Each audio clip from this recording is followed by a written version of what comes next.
Qaysi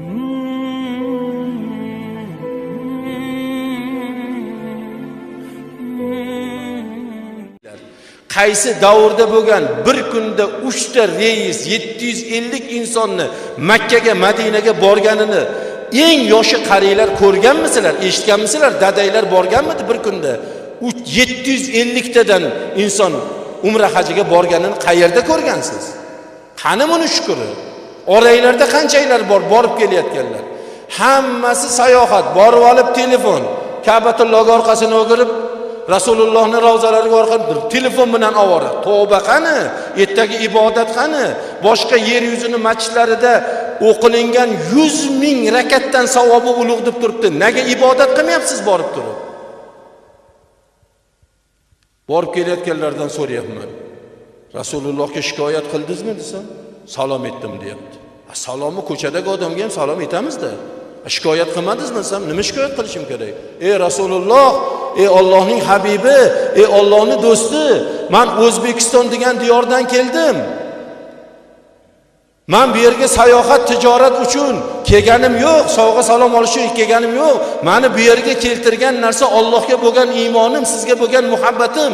Chunki siz qaysi bir zamonda, qaysi bir ummatim meni vafotimdan keyin kelsa ham tirikligimda kelgan bilan barobar degan ekansiz. Men sizni muhabbatingiz uchun keldim. Shu muhabbat meni tortib keldi. Men endi sizga shikoyatim bor. Ey Rasululloh, men bir oilani boshqaryapman. Farzandlarim Xudoni tanimaydi. Ichib yurganlari bor. Aka-ukalarim hali peshonasi sajdaga yetmagan, masjidga qadami yetmagan. Ayollarim ro'mol o'ramaydi, qizlarim ishton kiymaydi. Qancha yurtdoshlarim harom bo'lgan narsalarni ichib, chekib yuribdi. Shular ham musulmon. Ey Allohning rasuli, men sizga shulardan shikoyat qilib keldim. Shularga Xudo hidoyat bersin deb demadingmi desam, menga o'rgatmadingiz-ku bular ketishdan oldin dedi. Sen keldingmi men oldimga? Hajga ketyapman, nima qilay dedingmi? Rasulullohning tug'ilgan mahallalariga bordingmi desam, yo'q dedi. Hadicha onamning qabrlariga bordingmi desam, yo'q dedi. Hiro g'origa chiqib savrga chiqdingmi desam, 1 soatlik yo'l ekan dedi. Ey badbaxt, dunyoda mol uchun, pul uchun necha soatlab yo'llar yuribsan?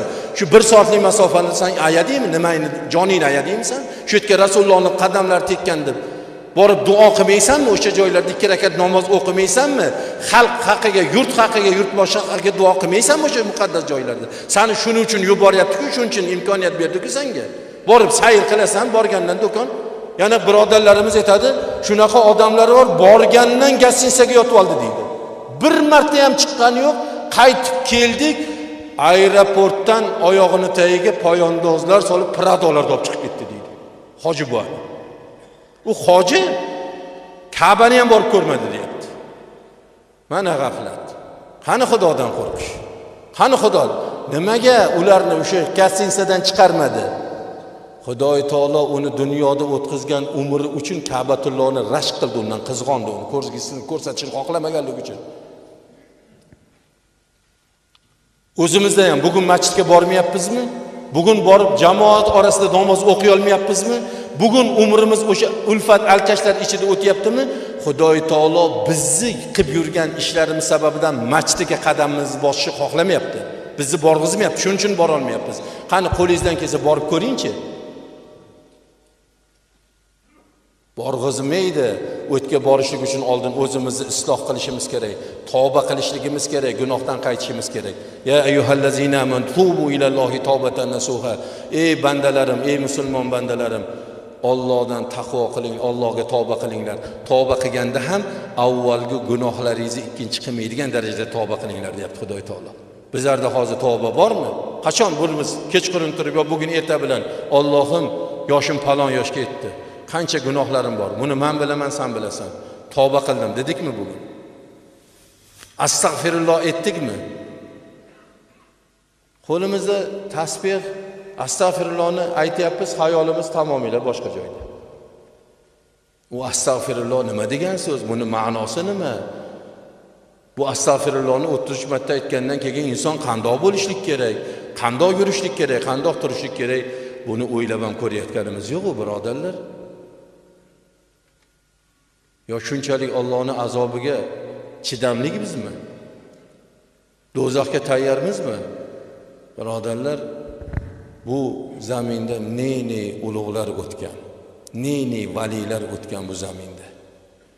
O'sha insonlarning zurriyotlarimiz, birodarlar, musulmon, chin musulmon, o'sha Chor Rossiyasi bostirib kelib boshiga itni kunini solganda iymonidan toymagan, e'tiqodidan toymagan musulmonlarning zurriyotlarimiz, birodarlar. Boya ham aytdim, hozir musulmonni sotyapti. Musulmonni podstavka qilyapti. Qaysi o'rinlarda? Peshaxodning palasalarda yosh yigitlar yo'lovchilarni mashinada kelayotganlarni podstavka qilyapti, ataylab qilyapti bu narsani. Bu yordam berish uchun qilayotgani yo'q, pul ishlash uchun qilyapti. 5% o'sha jarimani foyda 9000 so'm bo'lar ekan. O'shani uchun bu yerdan bittasi mashina kelganda, bu yerdan yuryapti-da, har qanday odam ham to'xtata olmaydi. 60 ta kelayotgan odam ham to'xtata olmaydi 3 metr nariyoqdan odam yurib qolsa. O'sha to'xtamay o'tib borsa, shuni nomerini olib nariyoqqa jo'natyapti. 5% 9000 so'm bo'lar ekan. Shunga mayli sot. Ijtimoiy xavfi katta bo'lgan ishlarda sotmaydi. Qancha sotsang sot, yetqiz. Men ham yetqizaman kerak bo'lsa. Bir terroristik harakat bo'layotgan bo'lsa, birov joniga qasd qilayotgan bo'lsa, o'g'irlik bo'layotgan bo'lsa, bir joyga o't qo'yaman desa, borib sot. Mana kecha o'sha kampirni o'ldirganda cherdan qancha mashinalar o'tgan, bittasi ham to'xtamadi, deyapti-ku. Avariya bo'lgan joylarda ko'ring. Avariya bo'lib bir inson o'lib, bittasi jon talashib yotibdi. O'sha bu yerda borgan odam mashinasiga solib shuni olib borsam joni saqlanib qolar ekan demayapti. Borib tepasida video olib dunyoga tarqatyapti o'sha joyda jon talashib yotgan insonni. Qani musulmonchilik?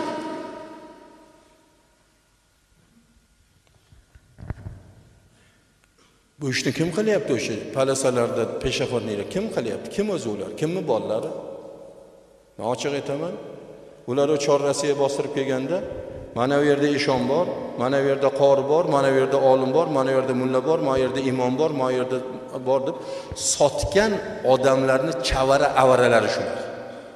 Ular o'sha paytda millatini o'shalarga sotganmi? Bugun o'shalarni chavaralari shu iflosning millatdoshini sotyapti. Ertaga ozroq bir kattaroq ish bo'lsa, siz bilan meni millatni shundoqqa sotib yuboradi bular.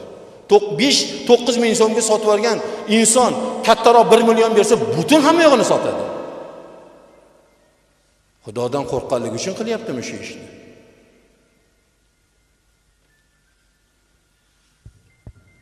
Bir do'stimiz padaringga 1000 la'nat deyapti. Yo'l qurilishida yurishi iloji bo'lmadi, shunda palasani bosib bunda o'tvordim deydi. 1.200.000 so'm to'ladi, shuni haligi telefonda olib jo'natib o'rgan. Padaringga 1000 la'nat, bolayni janozasiga ishlatgin deyapti. Shu duo kerakmi bizlarga? Shu duoibat qarg'ish kerakmi bizlarga? Yana eng qizig'i shuki, mashinasi yo'q odamlar qilyapti shuni. Mashinasi bor odam ikki dunyoda bu ish qilmaydi, chunki o'zi biladi yo'lda harakat qiladi. To'g'ri yo'l olmasligini, vaqti kelganda xato qilib qo'yishligini o'zi biladi, uni ish qilmaydi. O'shani shu mashinasi yo'qlar, mashinasi borlarga hasad qilib qilyapti. Ko'ra olmaslik uchun qilyapti. Bu ham Xudodan qo'rqqanlik uchun qilyaptimi? Birodarlar, Xudodan qo'rqish oson emas bu. Mana hozir oshdan chiqingda, boringda, yolg'iz uyga kirib olingda, qiblaga qarab o'tiringda, hayotingizda ne ishlar qildingiz? Ko'zingiz oldidan keltiringchi, shu ishlarni Xudodan qo'rqqanlik uchun qildingizmi? Xudodan qo'rqqanlik uchun qaytdingizmi? Bir o'zimizga o'zimiz ko'rib qo'yaylik, taroziga qo'yib, birodarlar. Allohdan qo'rqaylik. Allohdan qo'rqaylik, tavba qilaylik. Bugundan hayotimizni yaxshi amallarga o'zgartiraylik, birodarlar. Chunki bizlarning ota-bobolarimiz qiyinchilik davrlarida o'zini manfaatidan ko'ra qo'shnisini, o'zini manfaatdan ko'ra millatdoshini, mahallasini, kambag'alni, yetim yesirni manfaatini ustun ko'rgan insonlarning farzandlarimiz, birodarlar. Bugun oqibat nima uchun yo'q? Nima uchun bugun qadr yo'q? Nima uchun musulmonni bugun hamma qo'l uchida ko'rsatyapti? Chunki musulmonlar boyagindaqa ishlarni qilib, otasini urib, tuqqan bolasini Latoyga tashab ketib, tuqqan bolasini Moskvada o'rislarni yashaydigan yurtida metroga tashab ketib, mana shundaqa o'zini pazor qilib, o'zini yerga urib musulmonlarning qadrini bukayotganlarning kasofatidan borgan sari millatimiz va holanki vaqtida bu mana Ka'baga borganlar bormi? Vodiydan keldim, Farg'onadan keldim deng. Ba'zi bir o'sha paytda bobolar ketganlar agar tanimasa boshqa hech kim bilmaydi, lekin men Buxoriyning yurtidan keldim deb qop-qora Habasham ta'zim qiladi sizga. Bo'yin egadi sizga. Buxoriyning hurmatidan. Buxoriy imom hazratlarining ziyoratlariga borganimda musulmonni o'g'il qizlari haligi kelinni haliginisini kiyib olgan, oq fatasini kiyib olgan, manbetlar ochiq, bilaklar yo'qda qo'ltiqlashib 20 ta erkak 20 ta ayol qizlar bilan shayka bilan qilib yuribdi, maza qilib. Qop-qora negerlar Imomi Buxoriyning maqbaralariga qiblaga qarab turib basikom oyoq kiyimini ani yerga tashab kelgan, tik turib yig'lab dod deb Qur'on o'qiyapti. Haligi kuyovni ushadi. "Voy, sen musulmonmisan? O negerni ko'ryapsanmi, nima qilyapti? Buxoriyning hurmati uchun basikom turib Qur'on o'qiyapti. Sen musulmon bo'lsang, sen Qur'on o'qiy olasanmi? Nimaga kelding bu yerga? Yarim yalang'och xotiningni yetaklabsan, menga dadalarimiz asherga borgin dudi, ziyorat qilinglar dudi" deydi. Mana musulmon nima qilyapti bu yoqda o'zbek? Qop-qora Habash nima qilyapti? Vatandoshimiz, millatimizni faxr bo'lgan zotlarga qanaqa hurmat saqlayapti? Bizar emasmi o'sha? Ichinglarda qancha minginglar bor, hali shu yerga borib ko'rmagan. Bir marta ziyoratini qilib qo'ymagansizlar. Yana borib turib bu zotning nomini sotamiz. Buxoriydan keldik biz. Shunga zotlarga munosib bo'laylik, birodarlar.